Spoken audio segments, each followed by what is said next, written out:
2 Maccabees, chapter 10, verse 24, through chapter 12, verse 16. Now Timotheus, whom the Jews had overcome before, when he had gathered a great multitude of foreign forces, and horses out of Asia not a few, came as though he would take Jewry by force of arms. But when he drew near, they that were with Maccabees turned themselves to pray unto God, and sprinkled earth upon their heads, and girded their loins with sackcloth, and fell down at the foot of the altar, and besought him to be merciful to them, and to be an enemy to their enemies, and an adversary to their adversaries, as the law declareth. So after the prayer they took their weapons, and went on further from the city, and when they drew near to their enemies, they kept by themselves. Now the sun being newly risen, they joined both together, the one part having together with their virtue their refuge also unto the Lord for a pledge of their success and victory, the other side making their rage leader of their battle. But when the battle waxed strong, there appeared unto the enemies from heaven 5 comely men upon horses, with bridles of gold, and 2 of them led the Jews, and took Maccabeus betwixt them, and covered him on every side with their weapons, and kept him safe, but shot arrows and lightnings against the enemies, so that being confounded with blindness, and full of trouble, they were killed. And there were slain of footmen 20,500 and 600 horsemen. As for Timotheus himself, he fled into a very strong hold, called Gazara, where Chaereas was governor. But they that were with Maccabeus laid siege against the fortress courageously 4 days. And they that were within, trusting to the strength of the place, blasphemed exceedingly, and uttered wicked words. Nevertheless, upon the 5th day, early 20 young men on Maccabeus' company, inflamed with anger because of the blasphemies, assaulted the wall manly, and with a fierce courage killed all that they met withal. Others likewise, ascending after them, whiles they were bruised with them that were within, burnt the towers, and kindling fires burnt the blasphemers alive. And others broke open the gates, and having received it the rest of the army, took the city, and killed Timotheus, that was hid in a certain pit, and Chaereas his brother, with Apollophanes. When this was done, they praised the Lord with psalms and thanksgiving, who had done so great things for Israel, and given them the victory. Not long after this, Lysias, the king's protector and cousin, who also managed the affairs, took sore displeasure for the things that were done. And when he had gathered about 80,000 with all the horsemen, he came against the Jews, thinking to make the city a habitation of the Gentiles, and to make a gain of the temple, as of the other chapels of the heathen, and to set the high priesthood to sale every year, not at all considering the power of God, but puffed up with his 10,000s of footmen, and his thousands of horsemen, and his 80 elephants. So he came to Judea, and drew near to Bethsura, which was a strong town, but distant from Jerusalem, about 5 furlongs, and he laid sore siege unto it. Now when they that were with Maccabeus heard that he besieged the holds, they and all the people with lamentation and tears besought the Lord that he would send a good angel to deliver Israel. Then Maccabeus himself first of all took weapons, exhorting the other that they would jeopard themselves together with them, to help their brethren. So they went forth together with a willing mind. And as they were at Jerusalem, there appeared before them on horseback one in white clothing, shaking his armor of gold. Then they praised the merciful God all together, and took heart, insomuch that they were ready not only to fight with men, but with most cruel beasts, and to pierce through the walls of iron. Thus they marched forward in their armor, having a helper from heaven, for the Lord was merciful unto them. And giving a charge upon their enemies like lions, they slew 11,000 footmen, and 1,600 horsemen, and put all the other to flight. Many of them being wounded escaped naked, and Lysias himself fled away shamefully, and so escaped.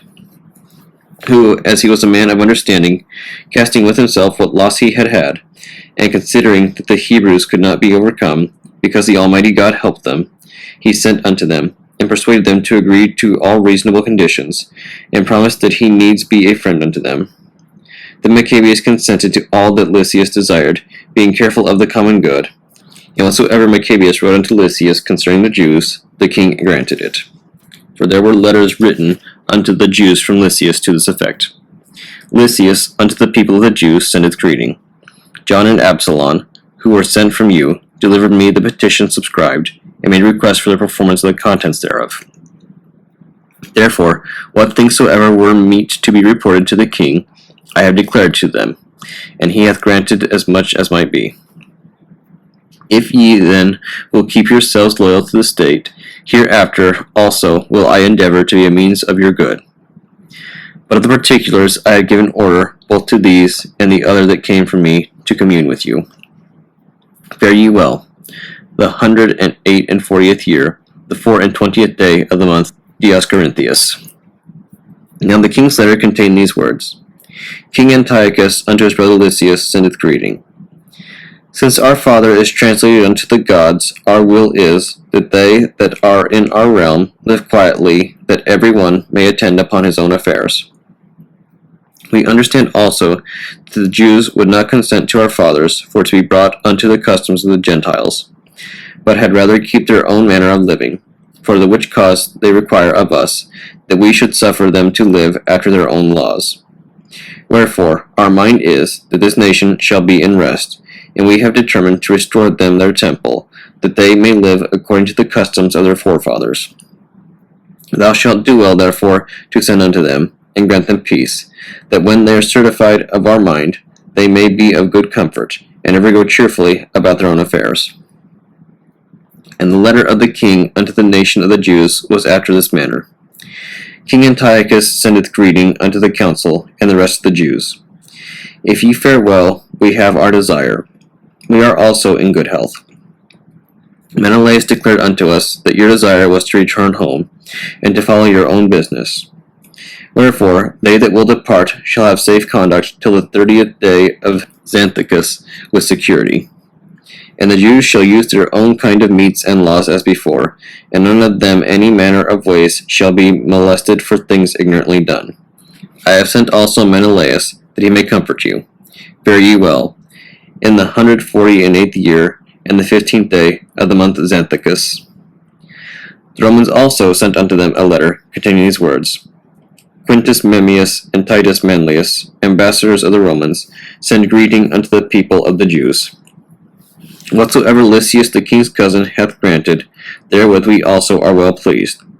But touching such things as he judged to be referred to the king, after ye have advised thereof, send one forthwith, that we may declare as it is convenient for you. For we are now going to Antioch.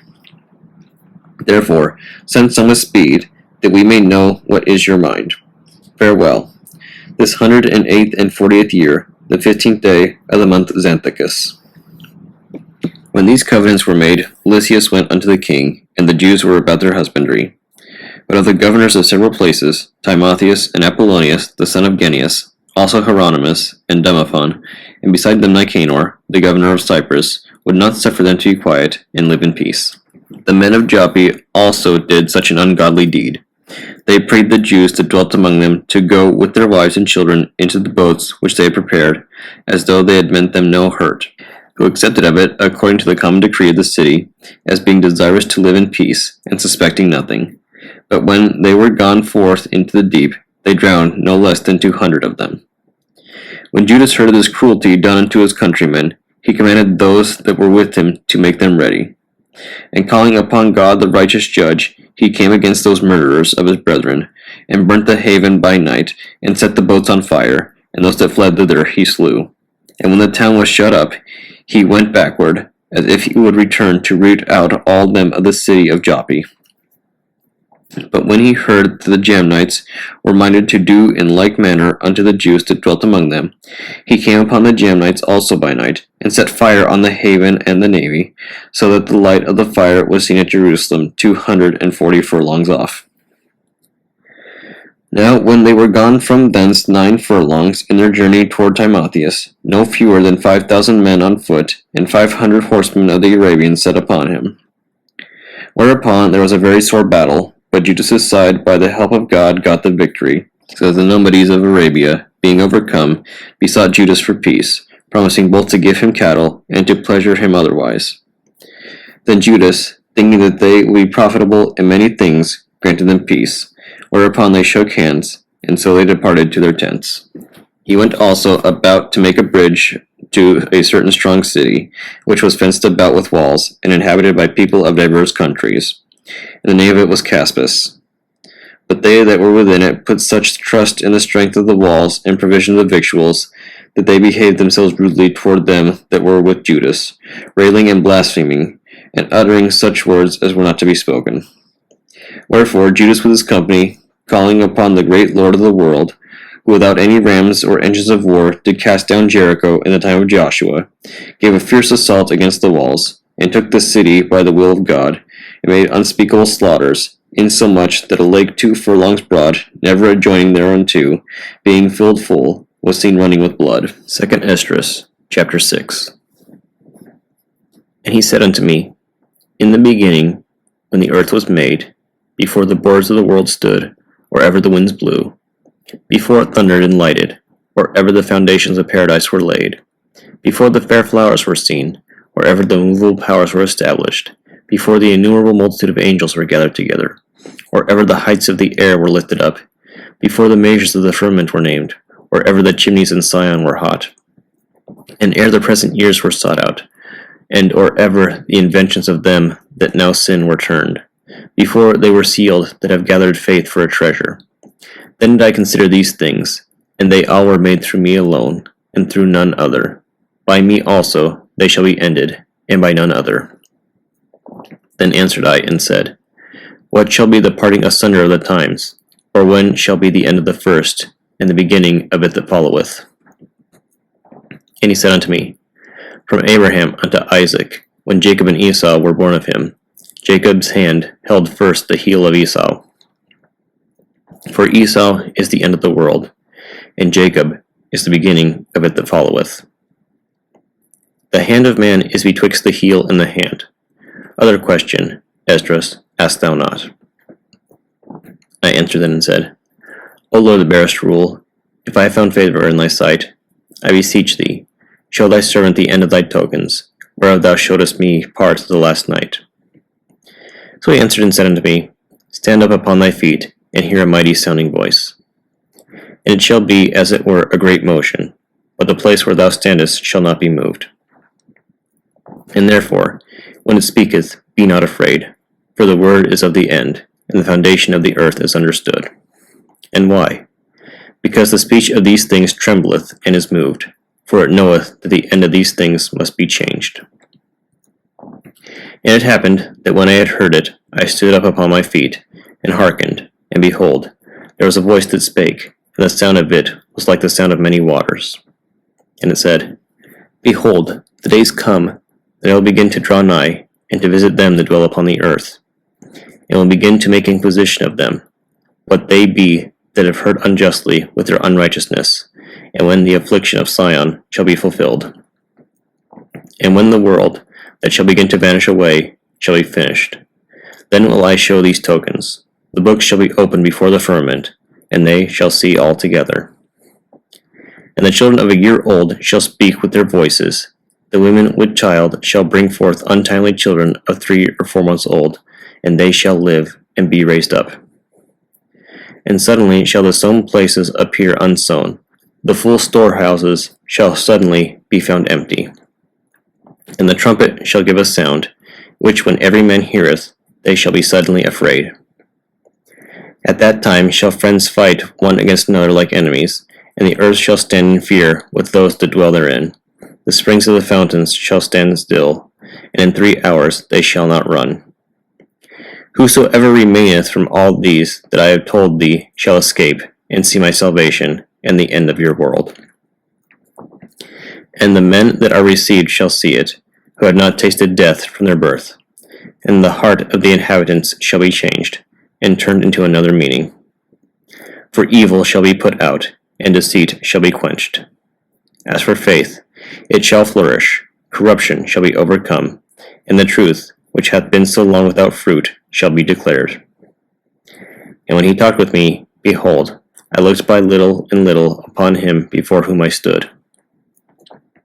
And these words said he unto me, I am come to show thee the time of the night to come.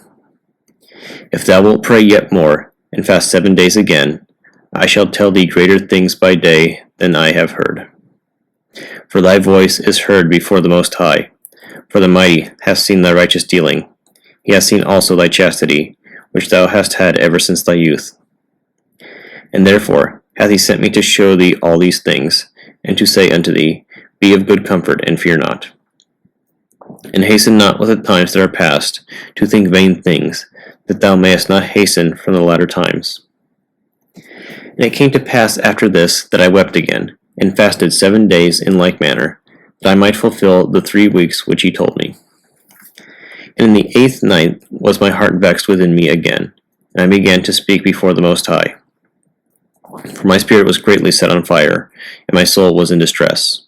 And I said, O Lord, thou spakest from the beginning of the creation, even the first day, and saidst thus, Let heaven and earth be made, and thy word was a perfect work.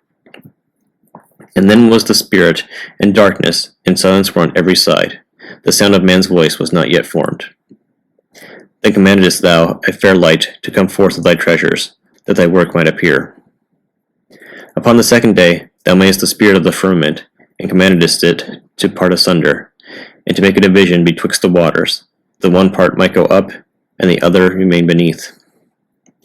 Upon the 3rd day thou didst command that the waters should be gathered in the 7th part of the earth. 6 parts hast thou dried up, and kept them, to the intent that of these some being planted of God and tilled might serve thee. For as soon as thy word went forth, the work was made. For immediately there was great and innumerable fruit, and many and diverse pleasures for the taste, and flowers of unchangeable color, and odors of wonderful smell. And this was done the 3rd day. Upon the 4th day thou commandest that the sun should shine, and the moon give her light, and the stars should be in order, and gavest them a charge to do service unto man that was to be made. Upon the 5th day thou settest unto the 7th part, where the waters were gathered, that it should bring forth living creatures, fowls and fishes, and so it came to pass. For the dumb water and without life brought forth living things as the commandment of God, that all people might praise thy wondrous works. Then didst thou ordain 2 living creatures, the one thou calledst Enoch, and the other Leviathan, and didst separate the one from the other, for the 7th part, namely, where the water was gathered together, might not hold them both. Unto Enoch thou gavest 1 part, which was dried up the 3rd day, that he should dwell in the same part, wherein are 1,000 hills. But unto Leviathan thou gavest the 7th part, namely the moist, and hast kept him to be devoured of him whom thou wilt. And when, upon the 6th day, thou gavest commandment unto the earth, that before thee it should bring forth beasts, cattle, and creeping things. And after these, Adam also, whom thou madest Lord of all thy creatures, of him come we all, and the people also whom thou hast chosen. All this have I spoken before thee, O Lord, because thou madest the world for our sakes.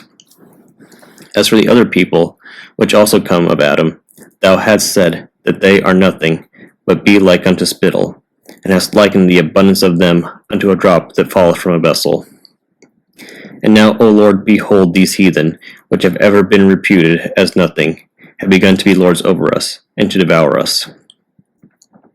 But we thy people, whom thou hast called thy firstborn, thine only begotten, and thy fervent lover, are given into their hands. If the world now be made for our sakes, why do we not possess an inheritance with the world? How long shall this endure? The Acts of the Apostles, chapter 25.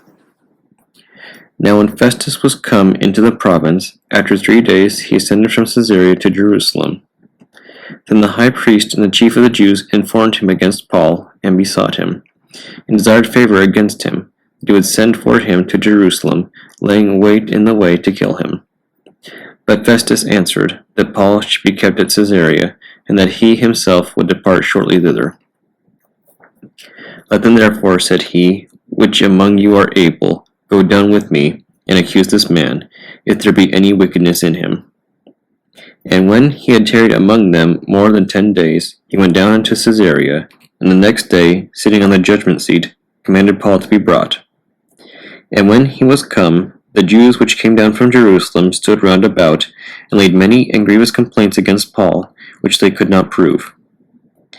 While he answered for himself, neither against the law of the Jews, neither against the temple, nor yet against Caesar, have I offended anything at all. But Festus, willing to do the Jews a pleasure, answered Paul, and said, Wilt thou go up to Jerusalem, and there be judged of these things before me? Then said Paul, I stand at Caesar's judgment seat, where I ought to be judged. To the Jews have I done no wrong, as thou very well knowest. For if I be an offender, or have committed anything worthy of death, I refuse not to die. But if there be none of these things whereof they accuse me, no man may deliver me unto them. I appeal unto Caesar. Then Festus, when he had conferred with the council, answered, Hast thou appealed unto Caesar? Unto Caesar shalt thou go. And after certain days, King Agrippa and Bernice came unto Caesarea to salute Festus. And when they had been there many days, Festus declared Paul's cause unto the king, saying, There is a certain man left in bonds by Felix, about whom, when I was at Jerusalem, the chief priests and the elders of the Jews informed me, desiring to have judgment against him. To whom I answered, It is not the manner of the Romans to deliver any man to die, before he which is accused have the accusers face to face, and have license to answer for himself concerning the crime laid against him. Therefore, when they were come hither, without any delay on the morrow, I sat on the judgment seat, and commanded the man to be brought forth. Against whom, when the accusers stood up, they brought none accusation of such things as I supposed, but had certain questions against him of their own superstition, and of one Jesus, which was dead, whom Paul affirmed to be alive. And because I doubted of such manner of questions, I asked him whether he would go to Jerusalem, and there be judged of these matters. But when Paul had appealed to be reserved unto the hearing of Augustus, I commanded him to be kept till I might send him to Caesar. Then Agrippa said unto Festus, I would also hear the man myself. Tomorrow, said he, thou shalt hear him. And on the morrow, when Agrippa was come, and Bernice with great pomp, and was entered into the place of hearing, with the chief captains and principal men of the city, at Festus's commandment, Paul was brought forth. And Festus said, King Agrippa, and all men which are here present with us, ye see this man, about whom all the multitude of the Jews have dealt with me, both at Jerusalem and also here, crying that he ought not to live any longer. But when I found that he had committed nothing worthy of death, that he himself hath appealed to Augustus, I have determined to send him. Of whom I have no certain thing to write unto my lord. Wherefore, I have brought him forth before you, and especially before thee, O King Agrippa, that, after examination had, I might have somewhat to write. For it seemeth to me unreasonable to send a prisoner, and not withal to signify the crimes laid against him.